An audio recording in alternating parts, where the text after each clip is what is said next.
Why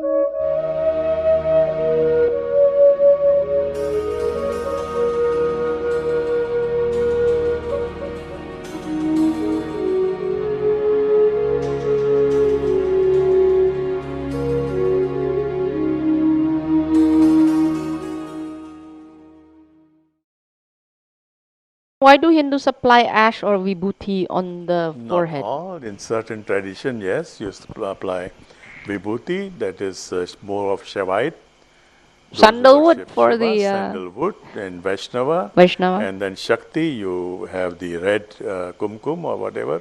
So different way, but it is connected with pineal gland. Yes. It is connected to the pineal gland. It signifies that you have a third eye there, the eye of wisdom. Third eye is not something that shows like an eye. What are you looking at? So the third eye is the eye of wisdom, to remind us that whatever we do, we have to act wisely. And then when you put something there, we can elaborate on this, we can speak for 15 minutes. Yeah, because there's a whole story to that, Guruji. Vibhuti. Sandalwood for what? Vibhuti for what? Vibhuti, of course, philosophically, to remind you that everything turns into ash at the end of the day. And vibhuti also means Glory, Glory. the divine glory. And then red is for Shakti, energy. Sandalwood is to make you be more peaceful. And then there is a lot of theories there we can discuss more elaborately. And why do Hindus burn incense, Sambrani, Camphor, etc. during their prayers? Not only that, we have sound. So if we have sound, we have spurge. All our senses, when we go to a temple or when we worship, even if we are worshipping at home, why we do all that? Because all our senses should be engaged. Exactly. Our whole being should be in the worshipful mode. Yes. So sparsh, we have a vigraha, we have got a pratima, we can touch that pratima. Yeah. We can bow down before that pratima. Mm-hmm. And then you have the camphor, or we have got incense, that is smell, gandha. Yeah. Gandha, that is occupying your... We call it the olfactory. Exactly. I mean, if we wanted to use the modern terminology of it. True, aromatherapy. Yeah, it's aromatherapy. It's to do with the olfactory. True. Which is the gandha.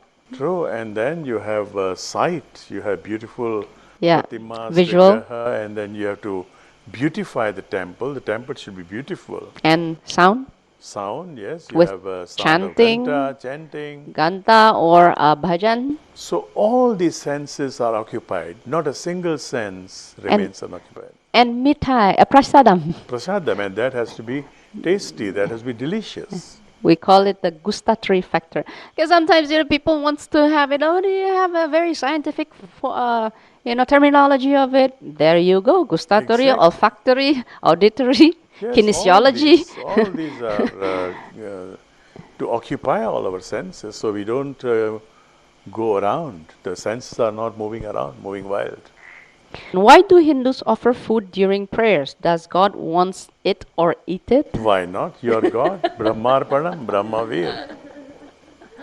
We need food. Yeah. God wants food through us. We see God everywhere. Basically, do we eat the food after it's offered to the God? Exactly. We don't throw the food. And we don't give stale food to God. Oh, yes, yes. That's important. In some places, we do give stale food. And that because they have this tradition that, okay, after some time, this will be thrown away. Yeah. So sometime they bring coconut and then they offer to God, and then after some time, the coconut is again sold to the coconut seller, because every day they are getting hundreds of coconuts. Mm-hmm. So that is the excess part of it, but that's wrong. That is wrong. But yes, the food is not wasted. The food is distributed. And maybe if we go further into it, deeper into it, isn't it wonderful if we have a soul to soul, not maybe soul to soul, I don't know, soul to soul interaction with our Ishta. And when we offer food, basically it's like very personalized. True.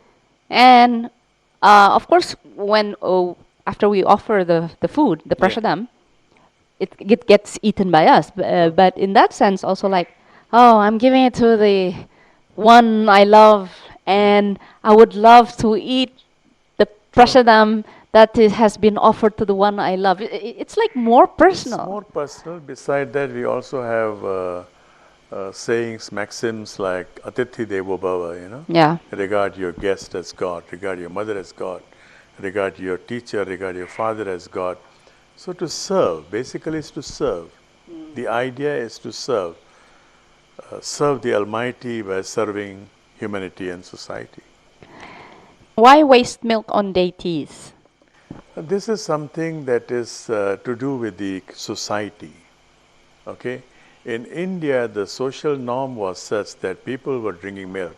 If you read the Chinese traveler, I keep forgetting his name, I think it was Fa Hien or somebody, and he writes in his travelogue that when he came to India and he wanted to have a glass of water and he had problem to explain to this person that he wants to drink, but somehow he used the sign language, and he simply said, I just want to drink some water.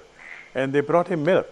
And it was a very big thing for him. He wrote in his travelogue that this country is wonderful. I just asked for a glass of water and they gave me milk, you know. Because milk was Available everywhere. Overproduction. Yeah. Overproduction. So when you are in love with somebody, you want to offer something that is the best. True. How much milk can someone give to God, to Deity? Every Monday you give milk to Shiva. How many liters? How many tons? How many animals are being slaughtered? And the cow that is giving you milk, in the olden days, we do not extract milk from the cow. Whatever is left after she feeds the calf, all these calves should be fed first, whatever is left, and always the production is more than what is needed by the calf. So they drink, and then there is still some remnants.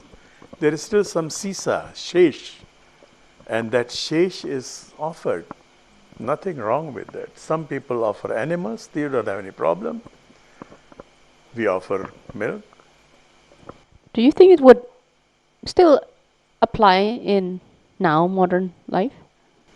It depends on someone, I don't know. We do offer milk, but we don't offer milk so much like others. We just offer a little bit of milk, fine. And then a lot of people, they say that this milk has to be thrown. We drink that milk. True. This is not the time to discuss all this in detail, because actually there are scientific facts also about that. But of course, to a certain stone, when it is rubbed into a certain stone, then it produces another effect. But That it's is true. not. So, yeah, It is certain- not to be discussed in be this discussed, video, true. basically. Yeah. Why some Hindus offer alcohol? Again, this is not a normal practice. Okay, some people, they may offer alcohol.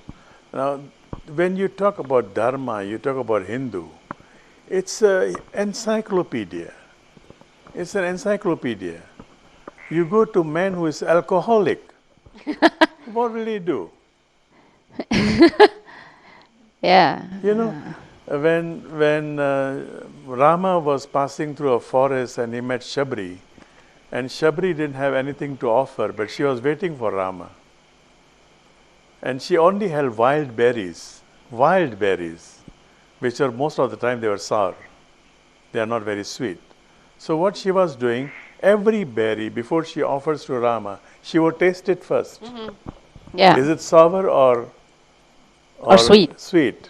If it is sweet, she would give the sweet one to Rama after she ate a little bit of it. And most of the time, she forgot that she was giving the seed or she was giving the stone. You know, the stone. Yeah. She was giving the stone or she was giving the fruit. Yes. Even that Rama ate. So Hindu is for everybody. If somebody is a thief, what can you do? Somebody is alcoholic. We don't advocate that. Yeah. We don't advocate that.